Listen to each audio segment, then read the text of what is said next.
ప్రభువైన యేసు క్రీస్తు యొక్క పరిశుద్ధ నామములో మీ అందరకు అమలాపురం హౌసింగ్ బోర్డు క్రీస్తు సంఘము మరియు కాకినాడ బాపూజీ నగర్ క్రీస్తు సంఘముల తరపున సత్య సువార్త అనే మా సువార్త కార్యక్రమాలకు స్వాగతం తెలియజేస్తూ ఉన్నాను. వాళ్ళ ధ్యానాంశం ఏంటంటే హృదయం యొక్క ఎక్స్రే ధ్యానాంశము. హృదయం యొక్క ఎక్స్రే. ప్రార్థన చేసుకుందాం. మమ్మల్ని మిక్కిలిగా ప్రేమించిన పరలోకమందున్న మా ప్రియ తండ్రి, నీ పరిశుద్ధ నామమునకు స్తోత్రములు స్తుతులు తెలియజేస్తున్నా తండ్రి. ఇవాళ హృదయం యొక్క ఎక్స్రే అనే అంశం మీద మాట్లాడబోతూ ఉండగా నీవే నాతో ఉండి మాట్లాడమని క్రీస్తు యేసు యొక్క పరిశుద్ధ నామములో ఈ ప్రార్థన చేయుచున్నాను తండ్రి. ఆమేన్. దైవ భక్తి వైపు తాత్కాలికమైన ప్రారంభం చేసి దేవుడంటే పూర్తిగా ఇష్టం ఉండాలి, లేకపోతే పూర్తిగా లేకుండా ఉండాలి. కొంతమంది ఉంటారు, అడుగులు దేవుని వైపు ఉంటాయి కానీ పూర్తిగా రావండి అడుగులు అక్కడికి, దేవుని వద్దకి. ఆ భక్తి నిజమైన భక్తి కాదండి.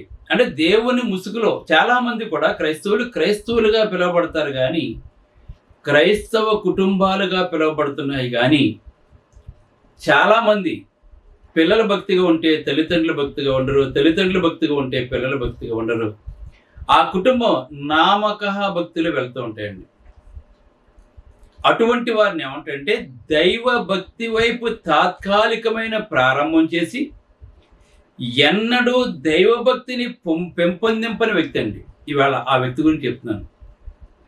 ఎన్నడూ కూడా దైవభక్తిని దినదినము కూడా పెంచుకోకుండా ఒక నామకార్థంగా, ఇతను ఇశ్రాయేలీయుడు, ధర్మశాస్త్రం దేవుడు వీళ్ళకి ఇచ్చాడు, దేవుడు వాళ్ళని నడిపించాడు, దేవుడు వాళ్ళని ఆశీర్వదించాడు, ఎన్నో అద్భుతాలు మహత్కార్యాలు దేవుడు చేశాడు ఇశ్రాయేలీయుల. ఆ ఇశ్రాయేలీయుడైనటువంటి యెహోరాము గురించి వాళ్ళని మీకు తెలియజేస్తున్నాను. ఏంటి, ఇశ్రాయేల్ రాజుల్లో ఒకడైనటువంటి యెహోరాము గురించి వాళ్ళని మీకు తెలియజేస్తున్నాను. ఈ యెహోరాము ఎటువంటి వాడు అంటే, ఇతను ఇశ్రాయేలుడైనా కూడా దేవుని యందు సంపూర్ణమైన భక్తి లేనటువంటి వాడు. అతడు పరిపాలకుడైనప్పుడు తన తండ్రి చేసిన దేవతా స్తంభాలను పడగొట్టించాడు కానీ పూర్తిగా దేవుని వైపు మగ్గినవాడు కాదండి. ఏదో నామకార్థ క్రైస్తవులు ఎలాగైతే ఉంటారో, పండగలకి పబ్బాలకి వచ్చే క్రైస్తవులు ఎలాగైతే ఉంటారో, ఇశ్రాయేల్లో రాజు అయినటువంటి యెహోరాము కూడా ఇటువంటి వాడండి. ఇటువంటి వాడి గురించి కొంతమంది ఏమంటారు అంటే, ఎన్నడూ దైవభక్తిని పెంపొందింపని వ్యక్తి, ఎక్కడికి వెళ్ళలేని పాత కారు వంటి వాడండి. అంటే ఈ భక్తి లేని క్రైస్తవులు కానీ ఇక్కడ యెహోరాము కానీ ఎటువంటి వాడు అంటే, ఎక్కడికి వెళ్ళలేని పాత కారు. కొన్ని కార్లు ఉంటాయి కదలవండవి, అటువంటి వాడట. ఎందుకంటే నీవు ఆ కారులోకి వెళ్ళి తాళం తిప్పావే అనుకో, అది కేవలం గరుకు గరుకు గరుకు జరుకంటే తప్పది స్టార్ట్ అవ్వదండి. అది ఎందుకంటే అది ఎక్కడికి వెళ్ళలేదండి. అది అని అంటే అలాగే అనే ఊరుకుంటుందండి, అంతే. అది స్టార్ట్ అవ్వదండి. అది ఎన్నడూ రోడ్డు మీదకు దూసుకుని పోదు. అదొక తలనొప్పి. అది కేవలం పెయింట్ వేసిన పనికిరాని వస్తువు అండి. అది పెయింట్ వేసిన పనికిరాని వస్తువు. ఇవాళ చాలామంది క్రైస్తవుడైన ఒక పెయింటింగ్ వేసుకుంటారు మనుషులంతే. కానీ కదలని కారు ఉంటుంది చూసారా, దేవుని ఆరాధనకు కానీ దేవుని కార్యక్రమాలకు కానీ దేనికి కూడా ముందుకు రానటువంటి పెయింట్ వేసిన కార్లు అటువంటి. పనికిరాని కారుకి పెయింట్ వేస్తే ఎలా ఉంటుందో, ఈ క్రైస్తవుడనే పెయింట్ వేసుకుని పనికిరానటువంటి వాళ్ళ కనీస్తులు అనేక మంది ఉన్నారండి. అది ప్రయాణ సాధనం కాదండి. ఒక తీర్మానానికి వచ్చి కూడా దానికి సంబంధించిన జీవిత విధానంగా ఎన్నడూ పరిణించలేదంటే యెహోరాము, అది మహాఘోరమైన తప్పు. ఇక్కడ యెహోరాము కూడా ఇటువంటి వాడండి. అతను ఇశ్రాయేలీయుడు. ఇశ్రాయేలు రాజ్యం 2 రాజ్యాలుగా విడిపోయినప్పుడు, యోధా రాజ్యంగా ఇశ్రాయేల్ రాజ్యంగా విడిపోయినప్పుడు 10 గోత్రాలు ఇశ్రాయేలు రాజ్యంగాను 2 గోత్రాలు యోధా రాజ్యంగాను ఉన్నప్పుడు ఈ 10 గోత్రాలకి రాజు అయ్యాడండి ఇతను యెహోరాము. అంటే ఇశ్రాయేలు రాజుల్లో యెహోరాము కూడా ఒకడు. ఇతను ఎటువంటి వాడంటే, ఇతను రాజుగా ఉన్నప్పుడు మనిషిచే గౌరవించబడలేదు. అతను చుట్టూ ఉన్నవాడు విఫలుడైన వానిగాను, వెన్నెముక లేని పిరికి వానిగాను, జీవిత పోరాటంలో నిజంగా పాల్గొనని వానిగాను అతను చూశారండి. అందుకే 2వ రాజుల గ్రంథము 3వ అధ్యాయం మొత్తం చదివితే తెలుస్తుందండి ఈ విషయం. 2వ రాజుల గ్రంథం 3వ అధ్యాయం కనుక మొత్తం చదివినట్లయితే ఇతని తండ్రి ఎవరంటే ఆహాబు అండి. అహాబు తెలుసు మనకి, ఎటువంటి భయంకరమైన విగ్రహారాధకుడు మనకు తెలుసు అండి. అహాబు తర్వాత రాజు అయ్యాడండి ఇతను. అయితే ఇంతకు ముందు జరిగిన సంగతి ఏంటంటే, ఒకప్పుడు మోయాబీలు 1,00,000 గొర్రెలను అలాగనే 1,00,000 గొర్రెబొచ్చు గల వాటిని ఈ ఇశ్రాయేల్ రాజుకు పన్ను చెల్లిస్తుండేవారండి వీళ్ళు, మోయాబు రాజులు. ఎందుకంటే వీళ్ళ బలం ముందు వాళ్ళ బలం సరిపోలేదు కనుక వాళ్ళ దేశం నాశనం అయిపోకుండా ఉండాలి అని ఒక ఒప్పందం చేసుకుని వాళ్ళు మోయాబు రాజు ఇటువంటి ఒప్పందాన్ని చేసుకున్నాడు. అయితే ఇతను బలహీనుడు పిరికివాడైనప్పుడు ఇతను ఇవ్వటం మానేశాడండి. అతను నేనే నీ మీదకి యుద్ధానికి వస్తాను, నేను ఎవరిని చెప్పాడండి. అప్పుడు యెహోరాము ఇతను దైవభక్తి కలిగినటువంటి వాడు కాదు, అంతేకాకుండా తన తల్లి నిలబెట్టించేటువంటి విగ్రహారాధన చేసేటటువంటి వాడు అతను ఇశ్రాయేలు అయినా కూడా. అప్పుడు ఇతను బలం సరిపోక యోధా రాజ్యానికి రాజు అయినటువంటి యెహోషాపాతుని అడిగాడు. ఏమని? మోయాబు రాజు నా మీదకు యుద్ధానికి వస్తానంటున్నాడు గనుక నీవు, అంటే తన తండ్రి స్నేహితుడు అండి అతను యెహోషాపాతుని అడిగాడు, నాతో పాటు యుద్ధం చేస్తావని అడిగితే వీళ్ళిద్దరూ, ఎందుకంటే వీళ్ళందరూ కూడా యాకోబు యొక్క సంతానమే కనుక, యోధా విడిపోయింది కానీ ఇంతకు ముందు వీళ్ళందరూ అన్నదమ్ములే కనుక, రక్త సంబంధికులే కనుక తప్పకుండా నా గుర్రాలు నీ గుర్రాలు కాదా, నా సైన్యం నీ సైన్యం కాదా, మనిద్దరం రక్త సంబంధులం కాదా అని చెప్పేసి ఏం చేశాడంటే, నేను నీకు తప్పకుండా సహాయం చేస్తానని చెప్పాడు. అప్పుడు అంతేకాకుండా ఏదోము రాజును కూడా అతను కలుపుకున్నాడంటే ఇతను. యెహోరాము బలహీనుడు కనుక అతను ఏం చేశాడంటే, అతను తన తండ్రి స్నేహితుడైన యెహోషాపాతును, యోధాకు సామంతురాజు అయినటువంటి యోదోము రాజును ముగ్గురిని కలుపుకున్నాడండి. అప్పుడు ఈ ముగ్గురు అనుకున్నారు, ఏమని అనుకున్నారంటే, మనం మోయాబు రాజ్యాన్ని మనం గెలవాలంటే ముందు మనం ఆ పరిసర ప్రాంతాలన్నీ చూడాలి, ఎక్కడ యుద్ధం చేయాలి, వాళ్ళ మీద ఎలా అటాక్ చేయాలి, అవన్నీ ఆ ప్రాంతాలన్నీ కూడా చూద్దామని చెప్పేసి ఈ ముగ్గురు కూడా 7 దినాల ప్రయాణమై వెళ్ళారండి వీళ్ళు యుద్ధం అంటే అవన్నీ కూడా పరిశీలన చేయటానికండి. వెళితే వీళ్ళ తీసుకెళ్ళిన పశువులకు కానీ గుర్రాలకు కానీ ఎక్కడా కూడా నీటి చొక్కు కనపడలేదండి 7 రోజులు కూడా. వీళ్ళకి చాలా ఇబ్బంది అయిపోయింది నీళ్ళు లేకపోవడం అక్కడ. అప్పుడు యోధా రాజు అయినటువంటి యెహోషాపాతు అన్నాడు, ఇక్కడ ప్రవక్త ఎవడైనా ఉన్నాడా అని అడిగాడండి. ఇక్కడ ప్రవక్త ఎవరైనా ఉన్నారని అడిగినప్పుడు ఎలీషా అనే ఒక ప్రవక్త ఉన్నాడని చెప్పి యెహోరాము చెప్పాడు. ఎందుకంటే ప్రవక్తతో ఇతనికి సంబంధం లేదండి. ఎందుకంటే తన తల్లి తన తండ్రి ప్రవక్తలు బయటికి వెళ్ళగొట్టించేశారండి వీళ్ళు. వీళ్ళ యొక్క తల్లి తండ్రిని ప్రవక్తలు చంపించేశారండి వీళ్ళు. కనుక ఉన్నాడు కానీ మరి ఎలాగ మాకు సంబంధాలు లేవన్నప్పుడు యెహోషాపాతు అన్నాడు, నేను వెళ్ళి మాట్లాడతానని చెప్పాడండి. నేను వెళ్ళి మాట్లాడతాను నీ తరపున చెప్పినప్పుడు ఏదోము రాజు, యెహోషాపాతు, అలా యెహోరాము ముగ్గురు కలిపి ప్రవక్త దగ్గరికి వెళ్ళారండి. ఎలీషా దగ్గరికి వచ్చారండి వాళ్ళు. గమనించారు ఇక్కడ వచ్చినప్పుడు యెహోరాము ఎలీషా సహాయాన్ని ఆర్థించాడండి అతను. అప్పుడు 2వ రాజుల గ్రంథం 3వ అధ్యాయం 13-14 వచనం చూసినట్లయితే ఎలీషా ఇశ్రాయేలు రాజును చూచి యెహోరామును చూచి నాతో నీకు పని ఏంటని అడిగాడండి.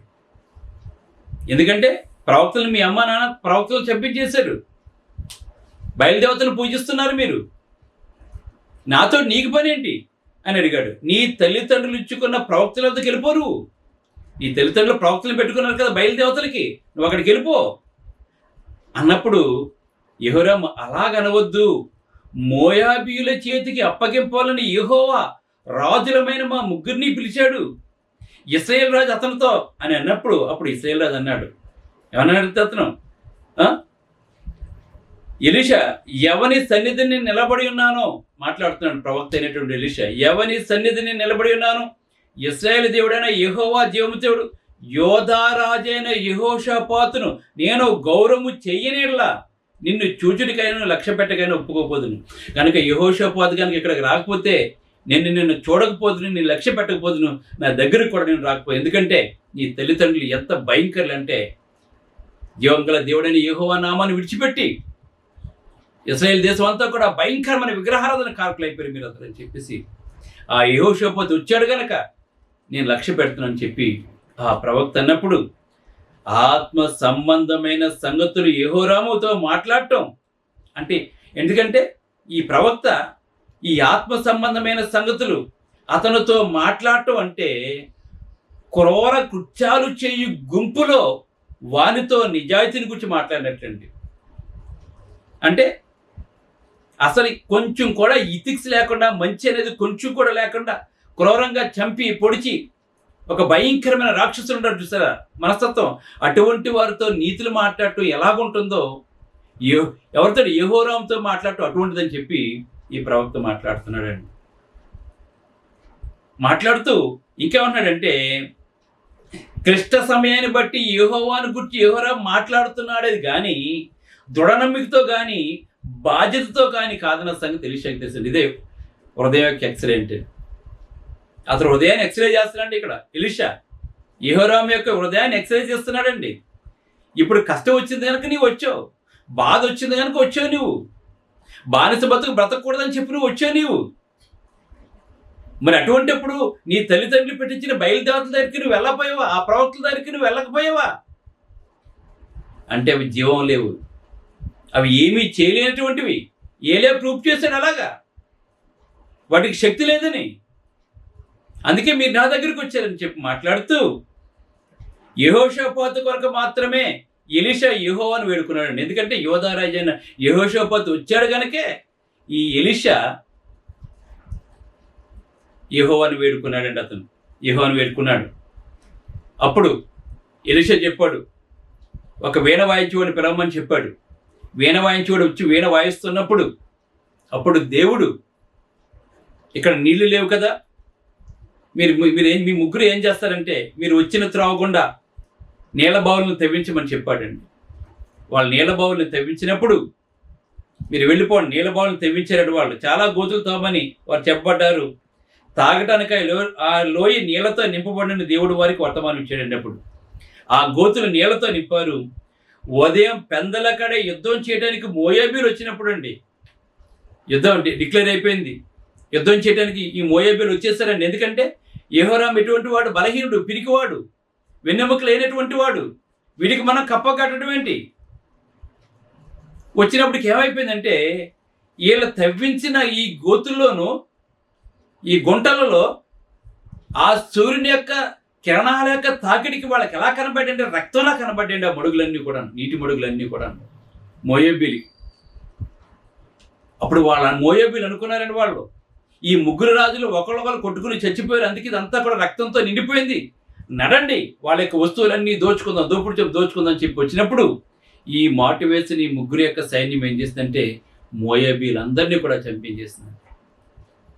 ఎందుకంటే దేవునికి ప్రవక్త దగ్గరికి వచ్చాడు కనుక, ప్రవక్త యెహోవాని వేడుకున్నాడు కనుక యెహోవా యెహోషాపాతును బట్టి దేవుడు వీళ్ళకి సహాయం చేస్తున్నాడండి. అప్పుడు మోయాబీలు అందరూ కూడా హతమైపోతున్నప్పుడు ఆ మోయాబు రాజుకి ఏం చేయాలో అర్థం కాక అతను ఏం చేశాడంటే తన తర్వాత రాజు అవ్వాల్సినటువంటి తన కొడుకుని ప్రాకారం మీద తీసుకొచ్చి అందరూ చూస్తుండగా దహన బలి ఇచ్చేసాడు. తన కొడుకుని పబ్లిక్గా అందరూ చూస్తుండగా ఆ ప్రాకారం మీద ప్రాకారం మీద బలి అర్పించేశాడు తన కొడుకుని అండి. ఆశ్చర్యపోయాడు. ఏంటి ముగ్గురు రాజులు ఆశ్చర్యపోయారు, అందరూ కూడా ఆశ్చర్యపోయారు, భయభ్రీతులు అయిపోయాడు దానికి. అలా చేసినందుకంటే తన కొడుకుని చంపేసేటంట. తర్వాత ఇజ్రాయేల్ ఇంకా చాలని చెప్పి అనుకుని వాళ్ళు మొత్తం ఆ పట్టణాలన్నింటినీ కూడా నాశనం చేసేసి, అమ్మోనీయుల పట్టణాలు, మోయాబీల పట్టణాలన్నింటినీ కూడా నాశనం చేసేసి, విలువైన వస్తువులన్నీ కూడా తీసుకుని వాళ్ళు వెళ్ళిపోయారండి. వాళ్ళు మోయాబీలు ఓడిపోయారండి. కారణం ఎవరి వల్ల? వాళ్ళ ప్రవక్త దగ్గరికి వచ్చాడు గనక, ఆ ప్రవక్త దేవుని వేడుకున్నాడు గనక, ఆ ప్రవక్త కూడా యోధారాజుని యెహోషాపాతుని బట్టి వేడుకున్నాడు గనక వాళ్ళు ఆ కార్యం చేయగలిగారండి. అయితే ఎలీషా యొక్క దేవుని యొక్క సహాయంతో మోయాబీయులను ఈ 3 సైన్యాలు కలిపి ఓడించాడు. గమనించండి, ఎవరి సహాయంతో? ఎలీషా యొక్క యెహోవా యొక్క సహాయంతో. ఇవాళ చాలామంది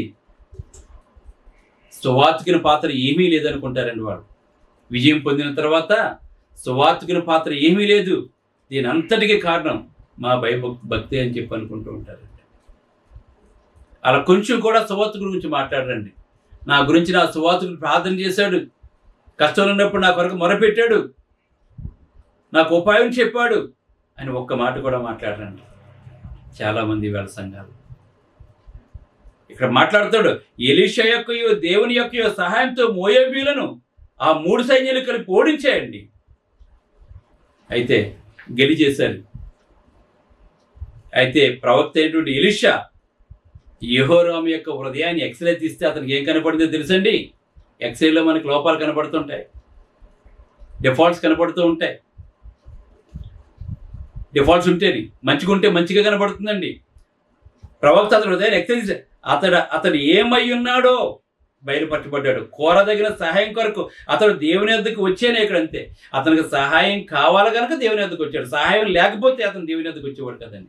ఈవేళ అనేక మంది క్రైస్తవులు వాళ్ళకి ఏదైనా అక్కరుంటే, ఇబ్బంది ఉంటే దేవుని వద్దకు వస్తారు, లేకపోతే రారనిటువంటి వాళ్ళగా.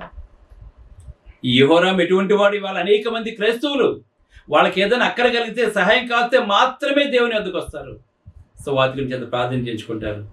అన్నీ బాగున్నప్పుడు దేవుడు వద్దు, సంఘం వద్దు, సువార్తికుడు వద్దండి.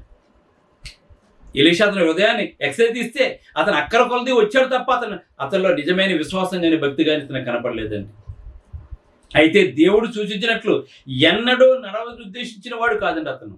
కొన్ని దేవుడు ఇప్పుడు మేలు చేశారని చెప్పేసి చివరి వరకు దేవునితో నడిచే ఉద్దేశం కూడా అతనికి లేదండి. అందుకే అంటారు కదా, ఏరు దాటి తెప్ప తాగలేస్తారన్నారు చూసారా? అటువంటి క్రైస్తవులు కానీ అటువంటి వాళ్ళు అనేక మంది, యెహోరాములు అటువంటి ఈ లోకంలో ఇంకా అనేక మంది ఉన్నారండి. ఇవాళ కృతజ్ఞత లేని వారు, ఈవేళ సంఘంలో మేలు పొంది సంఘాన్ని విడిచిపెట్టేసి భిన్నమైన మార్గంలోకి వెళ్ళిపోతున్నటువంటి అనేక మంది కృతజ్ఞులను వేళ మేము చూస్తున్నాము. బాధలు ఉన్నప్పుడు ఏడుస్తారు, బాధ పెడతారు, కానీ అన్నీ బాగున్నప్పుడు దేవుని సంఘం గుర్తురాదని ఈ యెహోరాములు అటు వాళ్ళండి. వాళ్ళందరూ కూడా అనేకులైన ఇతరుల వల్ల దేవుని ప్రజలకు వచ్చే దీవెనలు కావాలి, కానీ బాధ్యతలు మాత్రం అంగీకరించేవారు కాదండి. దేవుని గురించి కొంచెం కూడా బాధ్యత ఉందండి, సంఘం గురించి కొంచెం కూడా బాధ్యత ఉండదండి.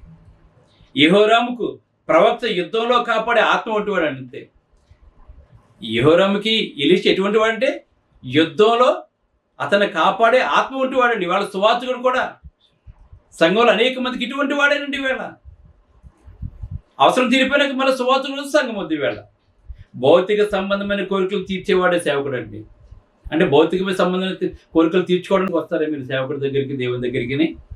భక్తి గల జీవితానికి ఆత్మ సంబంధమైన మార్గదర్శి కాదండి.